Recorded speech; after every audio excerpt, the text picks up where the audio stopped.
Assalamualaikum warahmatullahi wabarakatuh. Halo semua, kembali lagi di channel Reda Manhwa. Kali ini Mimin akan melanjutkan sebuah komik yang bercerita tentang bangkitnya jiwa pedang legendaris terkuat. Dan apabila kalian masih bingung dengan alur ceritanya, kalian bisa cek deskripsi atau langsung saja menuju playlist yang ada di halaman channel ini untuk memulainya dari part 1. Tanpa basa-basi lebih jauh, mari kita masuk di part 42. Cerita dimulai ketika Nayak-yung menggunakan teknik rahasianya. Di saat itulah kekuatan bintang Pekdah yang berada pada punggung tangan Wonwi telah memancarkan kekuatannya. Seketika itu juga Wonwi telah melihat sebuah ingatan di masa lalu ketika Master Hojangda yang melawan Nayak-yung. Di saat itu Nayak-yung telah menggunakan teknik rahasia andalannya untuk melawan Master Hojangda yang berada pada masa puncaknya. Meskipun serangan Nayak-yung secara kasat mata tidak memiliki celah sedikit pun, akan tetapi Master Hojangda yang berada pada level yang berbeda, ia begitu mudahnya melewati kobaran cambuk api yang dilancarkan oleh Nayak-yung. Lalu tanpa keraguan sedikit pun Master Hojangdai langsung mengayunkan bilah pedangnya lalu mendaratkan sebuah tebasan yang mengenai salah satu dari mata Nayak-yung sehingga membuatnya langsung tersungkur dan terjatuh. Wonwi pun bertanya kepada Iron apa yang telah terjadi kepadanya. Iron pun mengatakan bahwa ingatan itu berasal dari kekuatan Pekdah. Kemudian Iron meminta Wonwi untuk tetap fokus kepada lawannya karena ingatan Pekdah di masa lalu yang dikirim kepada Wonwi hanya terlintas sekejap mata. Wonwi melihat bahwa ingatan itu telah berulang-ulang kali melintas di kepalanya yang seakan-akan mengajarkan kepada Wonwi bagaimana melawan teknik itu sama seperti yang dilakukan oleh Master Hojangdai. Wonwi berkata, kondisi tubuhku saat ini tidak dalam keadaan yang mampu untuk menangani sirkulasi Qi. Tetapi dalam ingatan masa lalu ini, pertarungan antara Master Hojangdai dan juga Nayak-yung ada sebuah cara untuk menang melawannya. Saat ini aku merasakan kalau perutku terasa mulai terlilit dan juga aku mulai memuntahkan banyak darah karena tubuhku telah mencapai batasannya. Melihat Wonwi yang mulai melemah sambil tertawa, Nayak-yung berkata, aku akan membunuhmu di tempat ini dan ini adalah sebuah kemenanganku yang sangat mutlak. Di sampingnya, Iron meminta kepada Wonwi untuk tidak mendengarkan sedikit pun semua perkataan yang diocehkan oleh Nayak-yung. Yang harus Wonwi lakukan saat itu tetap fokus pada kekuatan Pekdah. Ketahuilah, Pekdah hanya berlangsung selama sekejap mata, jadi teruslah mencari cara untuk menghancurkan teknik rahasia itu sampai serangan Nayak-yung hampir mengenaimu. Dengan kekuatan seperti badai api, Nayak-yung bergerak maju kepada Wonwi dan di saat itu Wonwi merasakan kalau tubuhnya terasa seperti tercabik-cabik akibat tekanan dari teknik rahasia Nayak-yung. Kekuatan itu jauh lebih kuat daripada di dalam ingatan yang pernah Wonwi lihat sebanyak 6 kali di kepalanya. Tiba-tiba saja Nayak-yung sangatlah terkejut, matanya terbelalak ketika melihat Wonwi yang bergerak maju untuk menghancurkan teknik rahasianya. Setelah meningkatkan Qi internalnya hingga batas yang maksimal, Wonwi pun berjalan yang seakan bergerak menuju kepada kematian. Dan Wonwi menusukkan bilah pedangnya pada pusat rotasi tanpa berpikir panjang sedikit pun. Yang Wonwi rasakan saat itu adalah bahwa tangannya telah bergetar hebat yang seolah-olah kalau dagingnya akan terlepas. Melihat pergerakan Wonwi, Nayak-yung bergumam, di dalam aliran yang menyebar ini, dia mampu menghancurkan teknik rahasiaku sama seperti yang dilakukan oleh bajingan itu di masa lalu. Sambil tertawa, Nayak-yung berkata, meskipun kau telah berhasil menghancurkan teknik rahasiaku, namun apakah kau pikir kalau aku tidak akan menyempurnakan teknik itu yang telah gagal di masa lalu? Setelah mengatakan itu, ia pun langsung memutar cambuknya kepada arah yang lain dan bersiap untuk menyerang Wonwi yang masuk ke dalam jangkauannya. Akan tetapi, pergerakannya langsung terhenti ketika benang perak yang Wonwi lemparkan kepadanya telah mengunci pergerakan tangannya. Terlihat Nayak-yung tidak bisa menyembunyikan rasa terkejutnya saat cambuk yang ia gunakan telah terhenti secara tiba-tiba. Di saat itu, ia melihat bahwa ada sebuah benang perak yang menahan pergerakannya. Sambil berlari, Wonwi bergumam, aku perlu mendekatinya dengan secepat mungkin karena ada sebuah celah dalam waktu yang sesingkat ini. Teknik Luminous Star langkah awan yang dimiliki oleh Master Hojangdai sangat bagus untuk menghindari serangan lawan. Namun teknik itu sangat tidak bagus dalam situasi yang seperti ini. Lalu King Gong yang hanya dimiliki oleh sang Evil, teknik itu sangat bagus untuk melewati berbagai macam medan, namun tetap saja masihlah belum cukup cepat. Hanya ada satu teknik yang bisa mencapai kecepatan maksimal, yaitu dengan menggunakan sebuah King Gong yang hanya dimiliki oleh nona muda. Won Wei pun teringat di masa lalu ketika Hayon yang mengatakan bahwa ia akan mengajarkan kepada Won Wei tentang teknik itu. Namun Hayon mengatakan bahwa ia hanya boleh menggunakan King Gong itu ketika ia sudah bersiap untuk membunuh seseorang. Dengan penuh percaya diri, Won Wei pun langsung menggunakan teknik itu karena ia sudah bersiap untuk membunuh Na Yak Yung yang berada di hadapannya. Benar saja, ketika Won Wei telah berada di hadapannya, ia pun langsung menusukkan bilah pedangnya kepada Na Yak Yung yang tertancap tepat di matanya, sehingga membuatnya langsung berteriak kesakitan. Namun, Won Wei melihat kalau Na Yak Yung masih mencoba untuk menahan bilah pedangnya. Ia berpikir, aku berusaha untuk menembus kepalanya, namun bajingan ini masih bisa menahan pergerakan dari pedangku. Di saat Won Wei sedang lengah, Na Yak Yung langsung melemparkan cambuknya itu untuk mengunci pergerakan Won Wei. Meskipun kedua matanya sama sekali tidak bisa melihat lagi, akan tetapi ia masih bisa merasakan kehadiran Won Wei yang terikat dengan cambuk yang ia lemparkan sebelumnya. Sambil tertawa terbahak-bahak, Na Yak Yung menggunakan kekuatannya yang berada pada tangan kirinya. Ia berkata, meskipun aku akan mati, akan tetapi aku akan membawamu bersamaku kepada jurang kematian yang paling menyakitkan.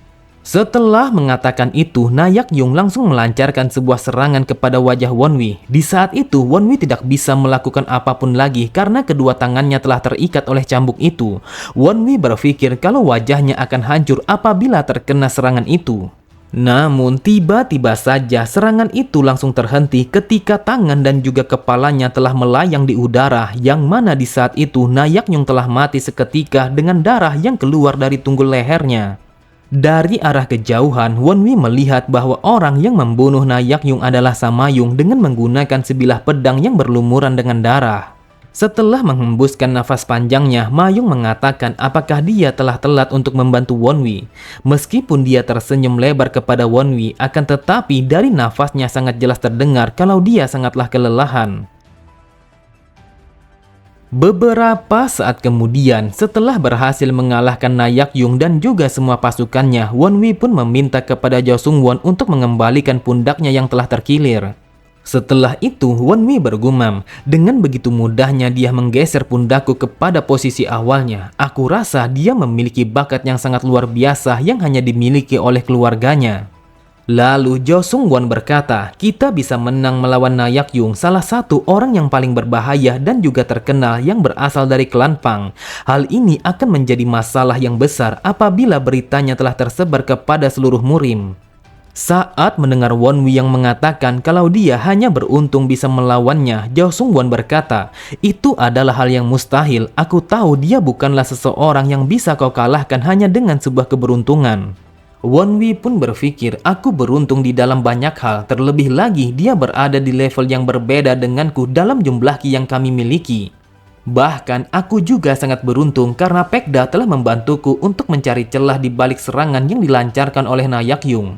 Di sampingnya, dengan wajah yang begitu polos, Mayung bertanya apakah tangan Won Wei terasa sakit sehingga ia selalu saja memandangi tangannya itu. Won Wei hanya tersenyum sembari mengucapkan rasa terima kasihnya kepada Mayung karena dia telah menyelamatkan nyawanya dari serangan terakhir yang dilancarkan oleh Na Yak Yung. Mendengar itu, Mayung langsung tersenyum bahagia. Ia pun berkata, hal yang seperti itu bukanlah sesuatu yang akan menjadi masalah. Bahkan jika kau memintaku untuk membunuh ratusan orang, maka aku akan melakukannya. Sodam hanya tertawa melihat tingkah lakunya. Sodam pun mengatakan, lihatlah anak anjing itu, dia begitu menyeramkan. Lalu tepat di belakang Won Wei, Jo Sung Won mencoba untuk mengingatkan kepada Won Wei kalau dia juga telah bertarung sekuat tenaga melawan mereka semua dan dia merasa kalau dia akan pantas mendapatkan pujian juga. Won Wei hanya tersenyum sembari bergumam, mereka berdua sama-sama terluka parah karena mereka telah bertarung melawan 20 orang seniman bela diri yang berada di level master.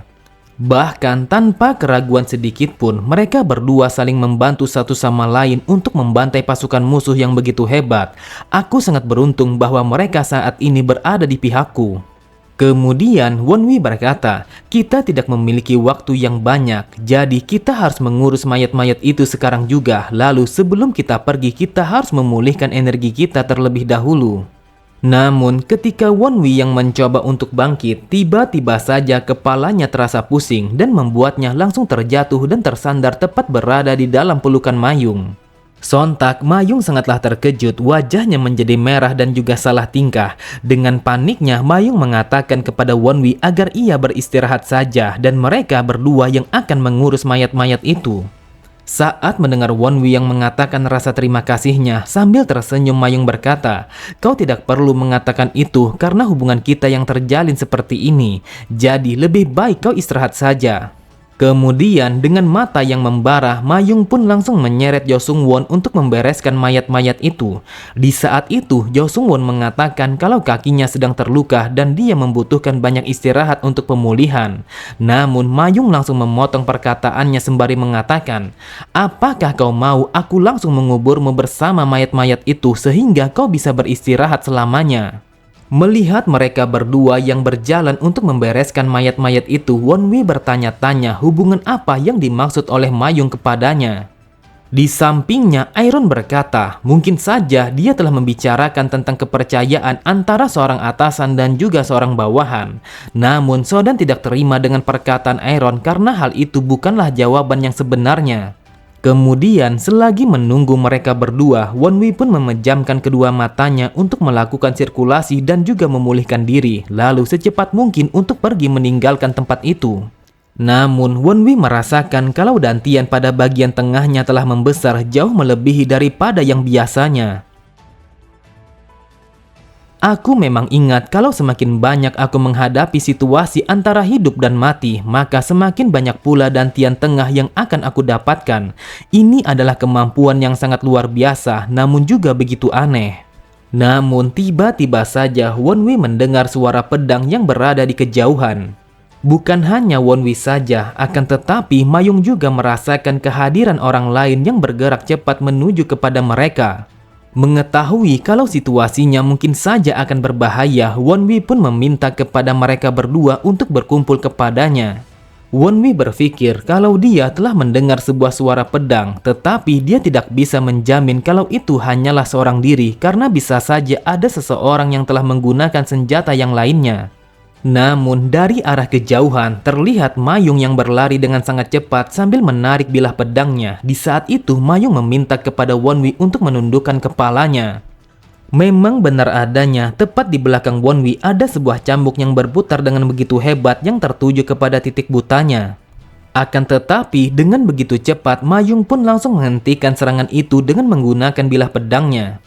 Melihat datangnya serangan itu, Wonwi berkata, dasar sialan, apakah mereka tidak membiarkan kami untuk beristirahat terlebih dahulu? Mereka adalah pasukan lain yang berasal dari klan Pang. Mungkinkah mereka adalah pasukan yang bertugas pada wilayah lain?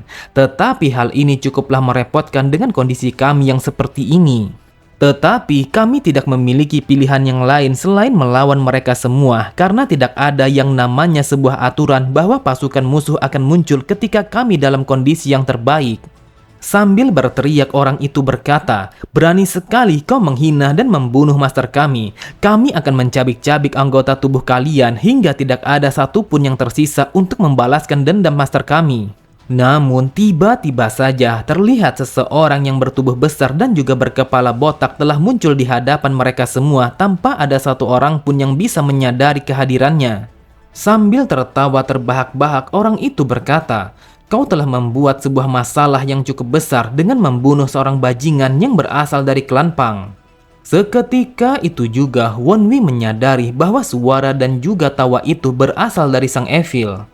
Pada sisi yang lain, para keroco yang mendengar Sang Evil yang memanggil master mereka sebagai seorang bajingan, mereka pun sangatlah marah sampai-sampai wajah mereka telah menjadi merah. Ia pun langsung melemparkan cambuknya itu kepada Sang Evil sembari mengatakan, dasar babi sialan, berani sekali kau menghina master kami. Tetapi serangan itu hanyalah sia-sia karena begitu mudahnya Sang Evil menangkap cambuk itu, meskipun ia sama sekali tanpa harus menoleh kepada asalnya cambuk itu. Lalu sang Evil menarik cambuk itu sehingga membuat orang itu langsung tertarik dan berhenti tepat di hadapan sang Evil. Orang itu sangatlah terkejut ketika sang Evil yang merobek kulit wajahnya untuk menunjukkan wajah aslinya di hadapan orang itu. Dengan tatapan mata yang tajam sang Evil berkata, "Apakah aku tidak salah dengar? Berani sekali kau mencoba untuk membunuh murid kesayanganku." Seketika itu juga sang Evil langsung mendaratkan sebuah pukulan tepat mengenai kepala orang itu dengan begitu telaknya. Bahkan saking kuatnya pukulan sang Evil sampai-sampai kepala orang itu telah hancur begitu saja sehingga membuatnya langsung mati seketika. Terlihat para pasukan musuh sangatlah gugup. Mereka tidak menyangka bahwa seseorang yang dikenal sebagai 4 pilar tertinggi Kultus Blood telah berada di hadapan mereka. Bukan hanya pasukan musuh saja, akan tetapi Won Wei juga sangatlah terkejut. Entah kenapa orang yang sangat dibenci oleh aliansi Murim telah berada di tempat itu. Bahkan sang Evil dengan lantang mengatakan bahwa Won Wei adalah murid kesayangannya. Dengan santainya sang Evil berkata, "Ternyata kehidupan di luar rumah sangat sulit untuk kau jalani." Pada keesokan harinya, cerita pun berpindah pada sebuah tempat bagian timur laut yang berada pada wilayah Simen. Tempat itu adalah sebuah markas sementara yang dimiliki oleh Kultus Blood. Lalu si kembar Juabek dan juga Wohyun bersama 2 orang wakil komandan yang lainnya sedang berjalan menuju pintu masuk tempat rahasia itu. Sambil tersenyum Juabek berkata, "Aku yakin kalau Won Wei pastinya belum kembali. Aku telah berhasil merebut posisiku sebagai perwakilan keluarga di dalam kompetisi itu dengan hanya membutuhkan waktu selama 4 hari. Dengan keberhasilanku saat ini, aku yakin kalau sang Evil akan menyanjungku setinggi-tingginya dan menjadikanku sebagai murid kesayangannya. Bahkan dengan keberhasilan ini, peringkatku di dalam kultus akan naik secara drastis yang pastinya akan melampaui bajingan Won Wei. Jika posisiku berada di atas bajingan itu, maka Samayung sudah pasti akan jatuh ke dalam pelukanku." Namun mereka berempat telah ditahan seorang penjaga yang menjaga tempat itu. Ia meminta kepada Juabek untuk menyerahkan identitasnya. Lalu Juabek pun menunjukkan sebuah tablet kepada penjaga itu. Ia mengatakan kalau dia adalah murid dari sang Evil yang ditugaskan untuk melakukan sebuah misi yang sangat berbahaya. Setelah mereka dipersilahkan untuk masuk ke dalam markas, Juabek pun berkata kepada penjaga itu bahwa ia sangat yakin kalau Won Wei pastinya belum sampai kepada markas mereka. Juabek begitu percaya diri kalau dia adalah orang pertama yang berhasil kembali ke tempat itu. Kemudian penjaga itu mencoba untuk berbisik kepada Juabek. Ia mengatakan kalau Won Wei telah sampai lebih dulu di tempat itu bersama sang Evil. Dan juga penjaga itu mengatakan bahwa di dalam markas mereka telah terjadi sesuatu yang sangat menghebohkan. Lalu penjaga itu melanjutkan kata-katanya, wakil komandan skuad Soh Won Wei bersama para bawahannya telah kembali dengan membawa kepala Nayak Yung yang berasal dari klan Pang. Sontak Juabek sangatlah terkejut. Ia tidak menyangka kalau orang yang dibunuh oleh Won Wei adalah seseorang yang sangat brutal dan juga ganas. Bahkan dia sama berbahayanya seperti 4 pilar tertinggi yang dimiliki oleh Kultus Blood. Oke semua, cukup sampai di sini dulu pembahasan alur cerita kita. Sampai jumpa di video selanjutnya. Wassalamualaikum warahmatullahi wabarakatuh.